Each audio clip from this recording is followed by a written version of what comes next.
Hey everyone, it's the final round and my name is Jordan, and week 2 is off to a better start. With the Thursday night game, we went 5-1. The one miss was Dallas Goedert over receiving yards. It was a good read that they were going to try to force the ball to him more, but he hit receptions and not receiving yards. So close to a sweep for Thursday night football. As the season progresses, we're going to look more into this year's data and less on last year's data. And speaking of looking at data, I'll have images up on the screen.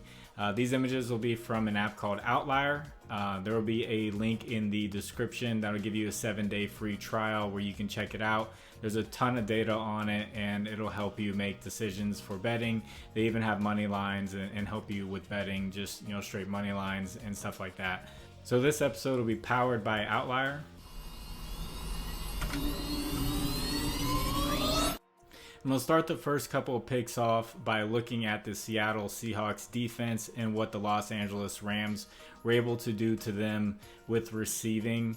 You'll see there's two 100-yard receivers. You probably don't even recognize their names unless you're very familiar with last week or with fantasy football and whatnot. Cooper Kupp, it has been out, and Matthew Stafford was able to throw all over the Seattle Seahawks defense on the road in Seattle. Now Seattle's going to Detroit, and Jared Goff has the opportunity to throw all over them at home. So my first pick is going to be Josh Reynolds, over 39.5 receiving yards. In week 1, he got 80 yards against the Kansas City Chiefs. And this line has been moving up a little bit over the past couple of days, as you can see, as people are taking the over. And also, if you have Fanduel, they still have this at plus money. So you can go and try to get this at plus money before it is not plus money anymore, like all the other sports books have it. My second pick is going to be Amon-Ra St. Brown of the Lions. Over 75.5 receiving yards. This line has been all over the place. I think Prizepicks has it at 78.5. Other sports books have it lower. It's just all over the place. People are taking overs and unders. In week 1, he had 71 receiving yards. I know that's over the 75.5 receiving yard mark, but Jared Goff barely threw the ball in the second half in that game. For that game, on a Thursday night game, I took the under on his passing yards, and he should have crushed it. But in that fourth quarter, it was just David Montgomery. They just kept handing the ball off. So he really didn't even get that many opportunities to throw the ball. St. Brown probably would have gone over 100 receiving yards if they weren't playing it so safely with David Montgomery and just handing the ball to him. So I like Amon-Ra St. Brown to go over the 75.5 receiving yard mark. And if you see it at 78.5, I like that as well. So I like Josh Reynolds and Amon-Ra St. Brown. And if you guys could you please like the video? And if you haven't, please subscribe to the channel. If you have a little bit of extra time, could you leave a comment for the algorithm? You can say anything and it'll tell YouTube to get that video out there to more people. And for these next couple picks, you can get some help from my friends at Death by Dynasty. Last week, Ty from Death by Dynasty gave some picks and they went pretty well. So this time it'll be Dan giving picks. Jordan, thanks again for having us on. Death by Dynasty, DVD Dan here. Just really quickly, just want to say we are going to be doing YouTube lives every Sunday morning, answering all your fantasy football questions, start sits, and all of that. So DVD Fantasy Football. But here's my picks for you, Jordan, and for everybody listening out there. I've got Christian Kirk over 38.5 receiving yards. He wasn't involved in the offense heavily last week, but knowing what he did last season, I think that is going to change.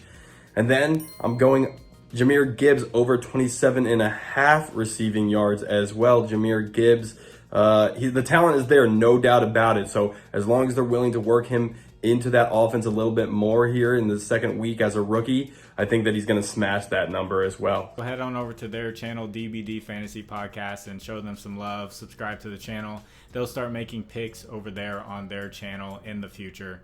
My next pick is going to be Garrett Wilson, under 49.5 receiving yards. So with Outlier, I filtered all the games that he has played with Zach Wilson, and you'll see he's gone under 7 out of 10 times. They'll be going up against the Dallas Cowboys, whose most likely the best defense in the NFL right now. You can see what they did to the New York Giants. They absolutely crushed them. Fumbles, interceptions, sacks. They really made life hard for Danny Dimes, and I don't see it being any easier for Zach Wilson.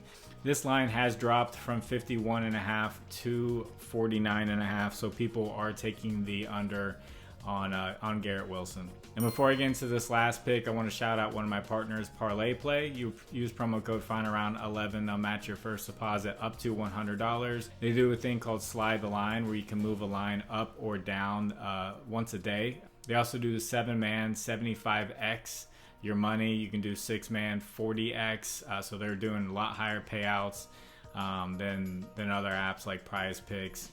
And they also do 2-man insured plays if you want to play it really safe. So there will be a link in the description for ParlayPlay. Go check them out. And my last picks can be Christian McCaffrey over 68.5 rushing yards. He's gone over this 8 out of the last 10 games that he has played. And the Rams gave up 64 yards and 12 carries to Kenneth Walker last week to the Seattle Seahawks. And McCaffrey got 22 carries in week 1, so I can expect him to get at least 15 carries. So you can say 15 to 20 range. If Kenneth Walker's almost breaking this line with 12 carries, I can't imagine what Christian McCaffrey is going to do with 15 to 20 carries. So that's Christian McCaffrey over 68.5 rushing yards. And I will be dropping a video for the 2 Monday night games. I'll be dropping that probably tomorrow night. If you would like to discuss lines further, I have a Discord. The link is in the description. There's conversation going on about all different kinds of sports. So you can just hop on in there and join the conversation. Bring your research to the conversation because this, the research, I'm obviously not giving all the props available. So there's other people finding other things as they dig through their information, their data, and it's just a good community to help each other out and try to beat the bookies. And also, this information takes time to dig up. If you do well with it and you feel like giving back, I have a Cash App and a Venmo in the description, and you can donate back to the channel. And thank you to the people who do that.